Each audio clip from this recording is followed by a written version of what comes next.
Hello students and welcome back to your online classes. I am Shahin Qureshi, your social studies teacher. So, कैसे हैं आप सब? I hope आप सब ठीक होंगे. चलिए स्टार्ट करते हैं आज की क्लास. लास्ट क्लास में हमने मॉड्यूल नंबर 2 कंप्लीट किया था और मॉड्यूल नंबर 2 में आपको मैंने बता दिया था कि किस तरह से ये सब कुछ चेंजेस आए और स्टार्टिंग कैसे हुई. ये राइज़ ऑफ इंडियन नेशनलिज्म क्या था, किस तरह से राइज़ हुआ, ये फर्स्ट टॉपिक है इस चैप्टर का. ये लोगों में नेशनलिज्म की भावना किस तरह से क्रिएट हुई. और इसके जो चैप्टर है उसका नाम है the making of the national movement 1870s to 1947. तो आगे जब हम पढ़ेंगे तो इसके अंदर सारे मॉड्यूल्स के अंदर मूवमेंट्स और ये सब कुछ भी इंक्लूड है. वो सब भी आपके इस क्लास में आएंगे. ठीक है. और हम मॉड्यूल नंबर 3 पढ़ेंगे. ओके. सो आज की क्लास में हम डिस्कस करते हैं मॉड्यूल नंबर 3 और जानते हैं इन नेशनल मूवमेंट्स के बारे में और जो कॉन्स्टिट्यूशन है उस टाइप में या उस समय में क्या क्या चेंजेस आए थे या जब बनाया गया था तो किसने कैसे किस तरह से असेंबली फॉर्म्ड हुई. इन सब के बारे में हम मॉड्यूल नंबर 3 में पढ़ेंगे. So let's start with the videos. Module third module में हम डिस्कस करेंगे the start of organised nationalism and how the Indian National Congress was formed. तो चलिए शुरू करते हैं. आपको याद होगा प्रीवियस मॉड्यूल में हमने पढ़ा कि कैसे पॉलिटिकल ऑर्गेनाइजेशंस ने एक क्रूशियल रोल प्ले किया in spreading awareness of oneness and the feeling of nationalism among Indians. Political associations थे जिन्होंने इंडियंस में एकता और नेशनलिज्म की फीलिंग स्प्रेड करी.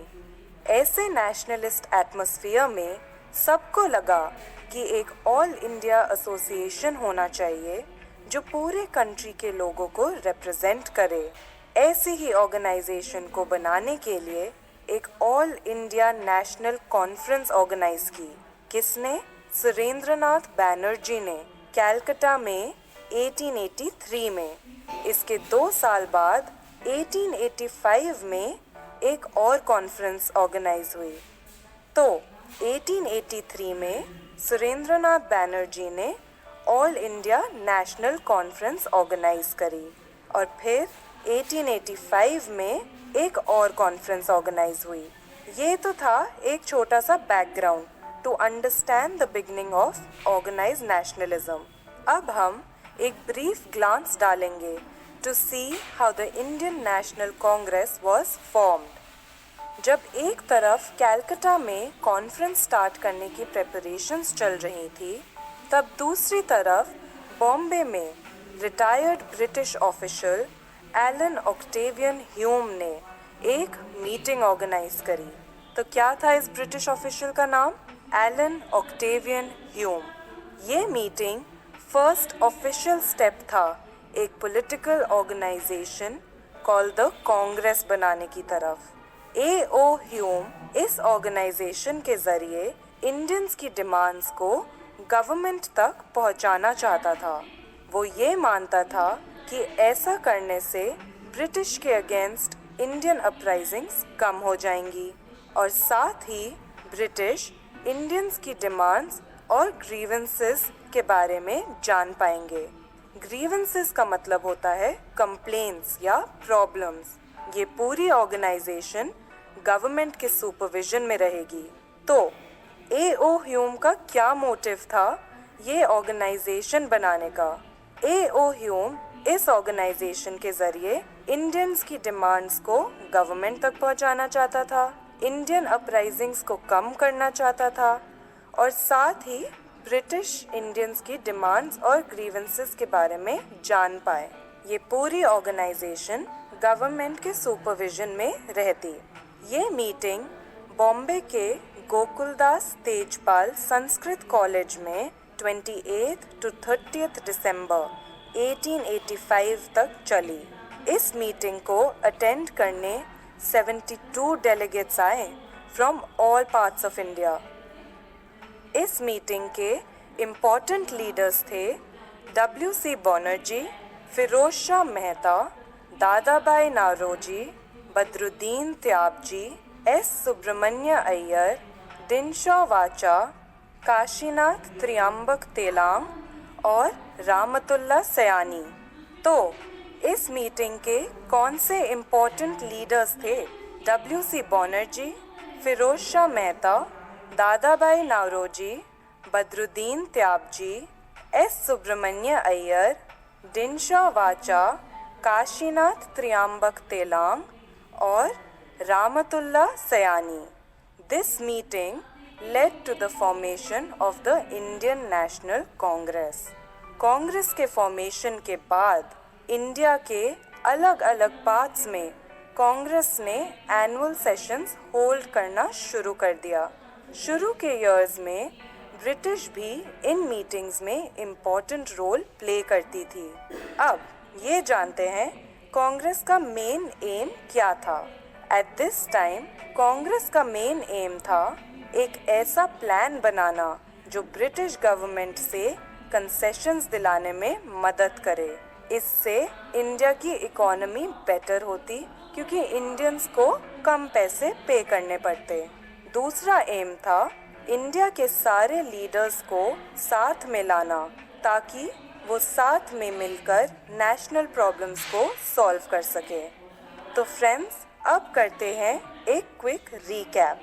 मेनी एजुकेटेड इंडियंस ने फील किया कि एक ऑल इंडिया एसोसिएशन फॉर्म होना चाहिए जिसका एक कॉमन गोल होगा और वो गोल होगा to strive for the best possible future of India. इस डायरेक्शन में फर्स्ट स्टेप सुरेंद्रनाथ बैनर्जी ने लिया, जिन्होंने 1883 में ऑल इंडिया नेशनल कॉन्फ्रेंस स्टार्ट किया और ऑर्गेनाइज भी किया कैलकाटा में। एलन ऑक्टेवियन ह्यूम ने एक मीटिंग ऑर्गेनाइज की बॉम्बे में, जो एक ऑफिशियल स्टेप था towards the making of a political organisation जिसका नाम था कांग्रेस। इस ऑर्गेनाइजेशन की फर्स्ट मीटिंग बॉम्बे में हुई जिसको 72 delegates from all parts of India ने अटेंड किया। बहुत सारे प्रोमिनेंट इंडियन पॉलिटिकल लीडर्स ने भी इस मीटिंग को अटेंड किया and finally Indian National Congress form हुई। इस ऑर्गेनाइजेशन के 3 मेन एम्स थे। पहला, इंडियंस के डिमांड्स को ब्रिटिश गवर्नमेंट तक पहुंचाना। दूसरा, ब्रिटिश गवर्नमेंट से कंसेशंस डिमांड करना। और तीसरा, पूरी कंट्री के लीडर्स को एक कॉमन प्लेटफॉर्म देना जहां सारी नेशनल प्रॉब्लम्स सॉल्व हो सके। So friends, shall we do a quick revision? Many educated Indians felt the need for an all-Indian association that would strive for the best possible future of India. The first step was taken by Surendranath Banerjee, who organized an all-India association in 1883. Alan Octavian Hume, a retired British official, organized a meeting in Bombay, which was the first step towards the making of a political organization called the Congress. The meeting was held in Bombay in December 1885 and was attended by 72 delegates from all parts of India. Several prominent political leaders attended the meeting, which finally led to the formation of the Indian National Congress. The main aim of the Congress was, firstly, to communicate the demands of Indians to the British government. Secondly, to demand concessions from the British government. And lastly, to provide a common platform for Indian leaders to discuss the problems related to India. So friends, इसके साथ हमारा third module ख़त्म हुआ। इस module को और अच्छे से समझने के लिए हम कुछ क्वेश्चंस प्रैक्टिस करते हैं। और वो क्वेश्चंस हमारे कहाँ होंगे? हमारी ऐप पर, ठीक है। और वहाँ आपको सभी क्वेश्चन आंसर्स मिलेंगे। आपको वर्क कंप्लीट करना है और इस पर बेस्ड एक्सरसाइजेस को अपनी कॉपी में नोट करना है। इनके सारे रिवीजन पॉइंट्स आपको अपनी कॉपी में नोट डाउन करने हैं, ओके। और इसी के साथ साथ हमें जो भी रिवीजन वर्क है या फिर जैसे भी एग्ज़ाम्स के रिलेटेबल क्वेश्चंस हैं वो सब आपको तैयार करने हैं, ठीक है। चलिए नेक्स्ट मॉड्यूल नेक्स्ट क्लास में स्टार्ट करेंगे और इसके आगे का जो चैप्टर है वो हम उस क्लास में अच्छे से समझेंगे। सो चलिए इसको अच्छे से सुनिएगा, ध्यान दीजिएगा अपनी क्लासेस पर, listen carefully. Okay, thank you, take care.